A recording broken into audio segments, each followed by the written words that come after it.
नमस्कार. रेखाच कुक हाऊसमध्ये आपले स्वागत. नवरात्र सुरू झालेत आणि सर्व भगिनी वर्गाचे उपास सुरू आहेत. पण काय होतं, रोजच्या उपासाला साबुदाण्याची खिचडी, वेफर्स हे सारखे तेच पदार्थ खाऊन खूप कंटाळा येतो. मग असं वाटतं एखादा नवीन पदार्थ समोर आला तर असाच हा मस्त उपवासासाठीचा एक खास स्पेशल पदार्थ की जो आपण भगर आणि बटाट्यापासून बनवणार आहोत. अतिशय खमंग, स्वादिष्ट, चविष्ट, वरतून अगदी कुरकुरीत आणि आतून सॉफ्ट तर असा हा आहे भगरीचा हांडवो. या भगरीच्या हांडव्यासाठी आपण घेतली आहे 1 वाटी भगर. भगर ही याला वरईचे तांदूळ पण म्हणतात, हिंदीमध्ये सांबा की चावल पण म्हणतात. तशी ही भगर घेतली आहे आणि ही भगर आपल्याला स्वच्छ धुवून घ्यायची आहे. 1-2 पाण्याने एकदा भगर आपण स्वच्छ धुवून घेतली की मग आपली ही बनवायला छान. तशी बघा मी पाणी टाकले आणि ही भगर आपल्याला छान धुवून घ्यायची आहे. हा पदार्थ खरोखरच करण्यासाठी खूप छान आहे आणि पोटभरीचा पण आहे. तर आपली भगर धुवून झालेली आहे. आता याच्यात आपण एक अर्धा ते पाऊण पेला जर पाणी टाकून ठेवलं तर कमीत कमी 1.5 तास आपण हे भिजवून ठेवू शकतो. तर भगर आपली भिजती आहे तोपर्यंत आपल्याला काय करायची, मोठे जर बटाटे असतील तर 2 बटाटे तुम्ही घेऊ शकता.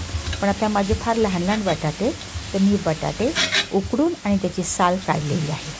आणि आता हे बटाटे आपल्याला किसणीने किसून घ्यायचे. याचा आपल्याला किस करायचा. तसे सगळे बटाटे आपण किसून घेतले. छानपैकी असं हे मॅश करून घेऊया आपण. आणि हे मॅश करून आपण बाजूला ठेवून द्यायचं आहे. आणि तोपर्यंत आपली भगर पण भिजलेली आहे. तर पाणी काढून टाकलेलं आहे इथे मी आणि स्वच्छ धुतलीच होती. भिजल्याबरोबरचं सगळं पाणी काढून टाकलेलं आहे. आणि ही भगर आता आपल्याला मिक्सरमध्ये बारीक करून घ्यायची आहे. आता आपण हा भिजवलेला भगरीचा वापर करतो आहे. पण समजा आपल्याला भिजवायला वेळ नसेल तर तुम्ही डायरेक्ट भगरीचं पीठ पण यावेळेस वापरू शकता. पण इथे हा भिजवून केलेला हांडवो खूप छान लागतो. तर हे बघा, ही भगर आपण टाकली मिक्सरमध्ये आणि 1 वाटी आंबट दही. आंबट दह्यामुळे काय होतं की भात छान फुगतो आणि खुसखुशीत होतो. आपल्या चवीनुसार हिरव्या मिरच्या आणि मी टाकले आल्याचं तुकडा. आता बऱ्याच जणांना आल्याचा तुकडा चालत नसेल उपासासाठी तर तुम्ही तो स्किप करू शकता. जिरे टाकलेत मी 1 मोठा चमचाभर आणि सगळं आपल्याला मिक्सरमधनं बारीक करून घ्यायचे. तुम्ही पाहू शकता की छान बारीक झाले. बारीक करताना जास्त पाणी टाकायचं नाही कारण की आपण दही ऑलरेडी टाकलेलंच असतं. आता आपले हे बटाटे मॅश करून ठेवले होते आपण, त्याच्यात हे मिक्सरमधलं जे आपण भगर बारीक केलेली आहे ती सगळी त्याच्यामध्ये टाकून द्यायची आहे. एक मोठं पॅन भरून हा एवढ्या मिश्रणाचा 1 वाटी भगरीचा एक मोठा छान हांडवो तयार होतो. जर जास्त माणसं असतील त्याचं प्रमाण तुम्ही दुप्पट करू शकता. चवीला मीठ टाकणार आहे मी. आपल्या आवडीनुसार मीठ टाकून घ्यायचे. मिरच्यामध्ये आपण मीठ टाकलेलं नव्हतं त्यामुळे इथे मी 1 ते 1.5 चमचा मीठ टाकले. आणि मस्तपैकी हिरवीगार कोथिंबिरीचं सुद्धा असं आहे, काही जणांना उपवासाला चालते, काही जणांना चालत नाही. तर त्याप्रमाणे तुम्ही त्याचा वापर टाळू शकता किंवा जर चालत असेल तर अतिउत्तम. त्यामुळे एक मस्तपैकी चव छान लागते. मिश्रणाचं बघा घट्ट पातळ कसं हवं आहे, तर जास्त पातळ करायचं नाही तर ते धिरडच होऊन बसेल. तर असं हे मिश्रण आपण तयार करून ठेवले. लगेच पॅन तापायला ठेवला आहे आपण गॅसवर. याला जरा तेल जास्तच टाकलं तर हा कुरकुरीत छान होते बाहेरची बाजू. त्यामुळे थोडंसं तेल जास्तच लागेल नेहमीपेक्षा.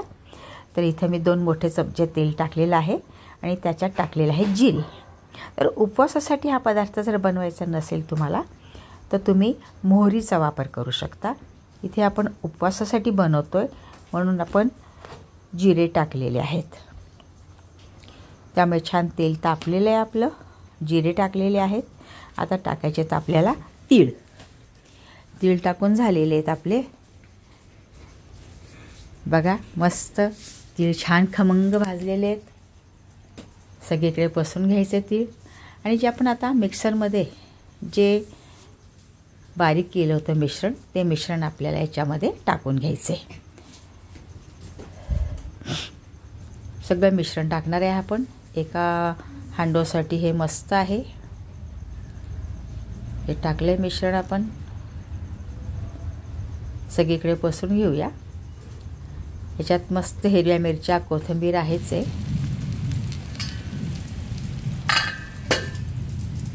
आणि या मिश्रणावर ठेवायचं आपल्याला झाकण. एक 15 मिनटं आपल्याला हे सगळं होऊ द्यायचे, म्हणजे खालची बाजू जी असेल ती मस्तपैकी ब्राउनिश कलर येईल आणि खमंग भाजल्या जाईल. झाले 10 ते 15 मिनटं. बघूया खालून कसं झालं आहे आपला हांडो. बघूया. बघा बरं, छान कडा तर छान दिसत आहेत. मी आधी चेक करू की आपला झाला का नाही. बघा सूर्य अगदी क्लिअर निघते, म्हणजे आपला हांडो झालेला आहे. आणि मग बघा तुम्ही बघू शकता की खालची बाजू कशी छान ब्राउनिश झालेली आहे. मस्त झाली आहे खालची बाजू. आणि हा आता दुसरी बाजू पण आपण छान याला ब्राऊन करून घ्यायची आहे. दोन्ही बाजूनी छान जर झाला तर अगदी कुरकुरीत लागतो आणि आतून सॉफ्ट अशा छानपैकी मस्त सगळ्यांसाठी हा आवडणारा पदार्थ आहे. दोन्ही बाजू छान अशा खरपूस भाजून झाल्या ब्राउनिश की हा आपला डिशमध्ये काढायला तयार आहे. हा डिशमध्ये काढून घेतलेला आहे आपण. तेल जास्त छान टाकल्यामुळे काय झालं की खमंगपणा आला आहे दोन्ही बाजूनी. आणि बघा एक कटरनी आपण कट करू शकतो, जसं आपण पिझ्झा कट करतो त्याप्रमाणे. जसे तुम्हाला त्याचे स्लाईस पाहिजे असतील तसे आपण स्लाईस कट करू शकतो. वरतून तीळ जिऱ्याची फोडणी टाकलेली जो तडका आहे तो पण का किती छान दिसतो आहे. आणि असा हा मस्त खमंग असा हा हांडवो फार छान लागतो. तुम्ही पण करा. बघा तुम्ही दोन्ही बाजूनी किती छान भाजल्या गेलेला आहे. असा हा हांडवो तुम्ही पण करा. आणि अजूनपर्यंत माझं